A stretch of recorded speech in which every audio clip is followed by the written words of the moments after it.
Guys, dito tayo ngayon sa harap ng La Carmela. Meron sila dito mga parang Christmas tree na gawa sa recycle.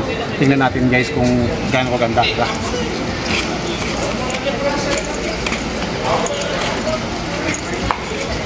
Ito pala guys yung buong La Carmela.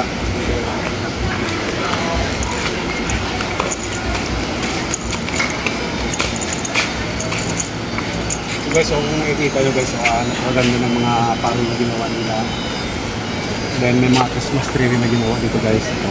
Silipin natin guys, no? Silipin natin kung gaano kaganda ang mga gawa nila guys na parol mula sa iba't ibang department dito guys sa La Carmela.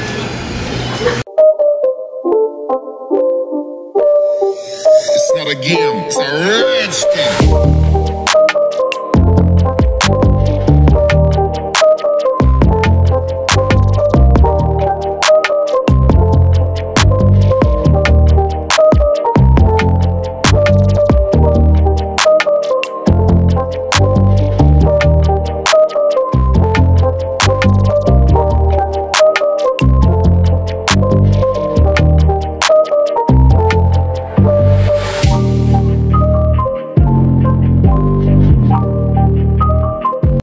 Ito nga pala guys ay gawa ng mga staff ng La Carmela de Boracay. O di ba bongga? Kasi lahat ito guys gawa sa mga recycled materials.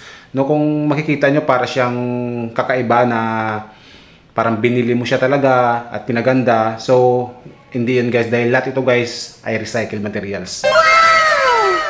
Ito nga pala guys ay isang competition para lamang sa mga staff ng La Carmela de Boracay. Bawat department dito guys kailangan mag-present ng isang parol at saka isang Christmas tree. Lahat guys ay kailangan gawa sa recycled materials. Bali 2 taon pa lang ito guys ginagawa ng La Carmela at napakaganda po ng outcome nito guys, no.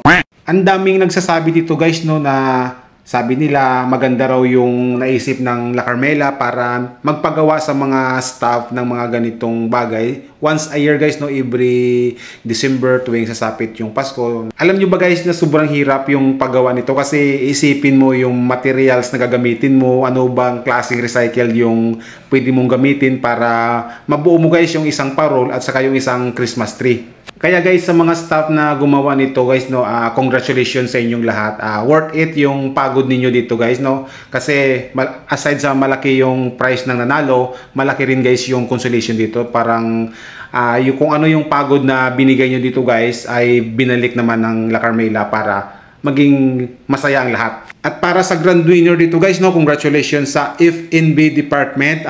Bali isang parol at isang star, sila po yung nakakuha dito guys ng panalo. Congratulations dito guys, no, sa F&B department. Sulit at napakaganda po ng parol at Christmas tree na kanilang ginawa ngayong taon. So ayan po guys, ito nga pala guys yung parol at Christmas tree na ginawa nila. Ito nga pala guys yung gawa ng F&B na Christmas tree kung saan guys ito yung nanalo. O diba? Napakaganda sa guys. Lahat yan guys ay recycled materials. Ang sangkap nito guys ay bottled water, Coke in can, at disposable spoon. At ito naman guys ang napakaganda at napakabunggang parol na kanilang ginawa. Lahat yan guys ay gawa sa bottle in can. Mayroon din dyan guys sinaluan na disposable spoon at mga something pero more on bottle in cans po siya guys. O diba? Napakaganda. At ang mga tao na ito guys ang dahilan kung kaya nagawa nila ito guys yung napakagandang parol at napakagandang Christmas tree. Sir RJ Abian, Sir Remart Candoleta, Sir Napso in the house, and the creator, Sir Marlo Lacheca.